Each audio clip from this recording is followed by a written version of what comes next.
I think is critically important. Can you repeat what you just said, please?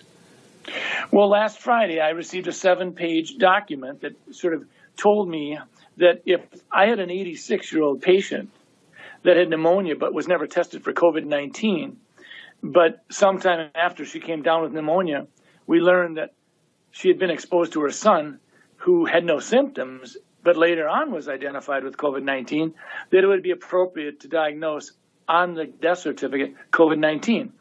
Now, we've not done that. If someone has the pneumonia after and it's in the middle of a flu epidemic, and I don't have a test on influenza, I don't diagnose influenza on the death certificate. I will say this elderly patient died of pneumonia.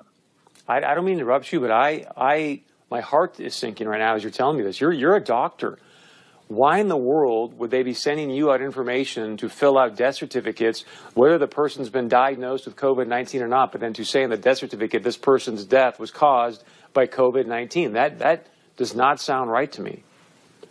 I went to the person in our office who does most of the death certificates over the last 10, 20 years, and I said, does this sound right? I had her look at the documents that I printed off, and she said, well, we've always been told that you always put down just facts. You don't put down any probabilities. You don't put any presumptions down. It's just what you know. And so this is concerning, and it actually gets to your point, Chris. When we start talking about the data that goes into the modeling, we have to ask ourselves a question. Are we being forthright? Are we sharing with the public?